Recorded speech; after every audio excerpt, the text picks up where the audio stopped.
আসসালামু আলাইকুম।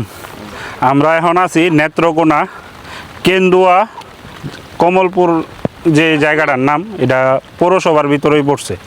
তো এখানে আওয়ার পরে দেখলাম যে আমরার মতো না, পৌরসভার ভিতরে যেরকম বিল্ডিং টিল্ডিংয়ে ভরপুর থাকে এরকম না, এখানে সব ফসলের জমি। এই যে এখানে বিশাল বড় চক, বৃষ্টি হয়েছে আর পানির অবস্থা দেখেন কি পরিমাণে স্রোত নিয়ে পানি নামতাছে। তো আমি যেই চাষ পদ্ধতিটা মালয়েশিয়াতে করি পলি ব্যাগে ঝুলন্ত অবস্থায়, অনেকেই এটা নিয়ে সন্দেহ পোষণ করে। আমরা সন্দেহ না রাখা এটার প্রতি যদি একটু আন্তরিক হই আমার এই চাষ পদ্ধতিটাতে, তাইলে বাংলাদেশ অবশ্যই লাভবান হইতে পারবো। কারণ হইতাছে গিয়া এই যে এখন দেখেন এটা ধান লাগাইছে, এটাতে যদি এখন ফোটা ফোটা বৃষ্টি পড়তেছে, যদি বড় পরিসরে বৃষ্টি হয়, একদিন বৃষ্টি হইলে এটা কিন্তু পুরাটা ভাইসা যাবো গা, এই ক্ষেত সব পানির নিচে থাকবো। এই যে এখানে আডু পানির উপরে এই ক্ষেত্রের মধ্যে।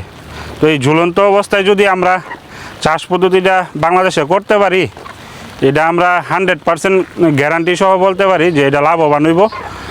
মানে প্রচুর পরিমাণে জমি বাংলাদেশে অর্ধেক সময়, বছরের অর্ধেকের সময়ের বেশি আপনার চাষাবাদ থেকে করা যায় না এই পানির জন্য। পানি থাকে সব সময়, তো পানি থাকার কারণে চাষাবাদটা বন্ধ রাখতে হয় আর কি। তো আমি যে এই পদ্ধতিটাতে করি, এটা আপনি কোমর পানি পর্যন্ত যদি থাকে আপনার সমস্যা নাই, জমি কোনো সময় ফালায় রাখতে হইতো না, সব সময় আপনারা কাজ চালায় যাইতে পারবেন। একটু ভালো করে ফুক্তা করে দেখা গেছে যে করলে, এই যে সিমেন্টের খুঁড়ি দিয়া, তখন এটা সম্ভব। এই যে আমার মনে হয় না এই জমিগুলা ধান ছাড়া আর অন্য কোনো কিছু চাষ হয়। এই যে প্রচুর জমি এখানে, আর মোটামুটি একদিন ভালো বড় বৃষ্টি হইলই সব পানির নিচে থাকে। তো আমরা যেহেতু জনসংখ্যার দিক দিয়ে একটু পিছায় আছি, মানে প্রচুর জনসংখ্যা আমরা দেশও, তো আমরা ফসল উৎপাদন করতে হইব ওইরকমভাবে, নাইলে আর 3 থেকে 5 বছরের পরে দেখা গেছে আমরা সবজি খাবার পাইতাম না।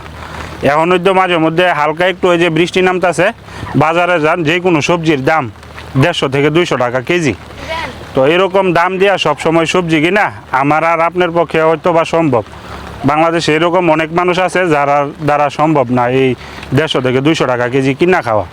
আপনারা যদি এরকম চাষ পদ্ধতিটা, আমার যে চাষ পদ্ধতিটা ঝুলন্ত অবস্থায় করেন, তাইলে দেখা গেছে বাংলাদেশের মানুষ সবসময় ভালো একটা খাবার, একদম মেডিসিন মুক্ত আর ফ্রেশ জিনিসটা, প্রতিদিনের জিনিসটা, সবজিটা প্রতিদিন খাইতে পারবো।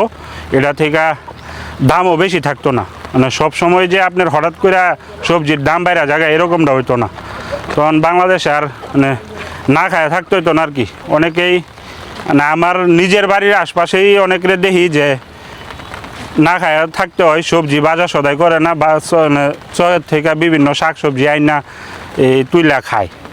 তো কারণ কি, এখন এই যে এখন বর্তমানে বাজারে গেলে 200 টাকা কেজি কাঁকরোল, পটল তো নাই কম। তো বিভিন্ন সবজির দাম যেগুলো আছে বর্তমানে প্রচুর দাম। তা আমরা যদি এই চাষ পদ্ধতিটা করতে পারি, মোটামুটি ভালো একটা সব ধরনের ফসলই করা যায়। তো মোটামুটি ভালো একটা ফলনও পাওয়া যায়, আর এটাতে আপনি 12 মাস আপনি করতে পারবেন, রোদ বৃষ্টি ঝড় তুফান যাই হোক না কেরে এটাতে ভালো একটা ফলন পাওয়া যায়। তো আশা করি আপনারা এই বিষয়ে আমার সাপোর্ট করবেন। বাংলাদেশে এখন এটা নিয়ে আমরা কাজ করতে চাইতেছি। আপনারা জানেন যে গাজীপুর পুবাইল শৌখিন কৃষক নামে একটা আইডিয়া আছে, মামা উনারে দিয়ে আমি ট্রাই করতেছি 200 পলি ব্যাগের মাধ্যমে। এটা দিয়া ইনশাল্লাহ আমরা পরবর্তীতে যদি সাকসেস হইতে পারি, বাংলাদেশে পুরা বাংলাদেশে এটা ছড়াই দেওয়ার চিন্তাভাবনা আছে। এখন অলরেডি অনেকে আমার এটা দেখা টুকিটাকি ছাদ বাগান করতেছে, কিন্তু এটা ছাদ বাগানের মধ্যে সীমাবদ্ধ রাখলে হইতো না, এটা পুরা বাংলাদেশে ছড়াই দিতে হইব বাণিজ্যিকভাবে। তো ভালো থাকবেন, সুস্থ থাকবেন, আমার যেভাবে আমরা সাপোর্ট দেওয়া লাগে আমার সাপোর্ট দিবেন।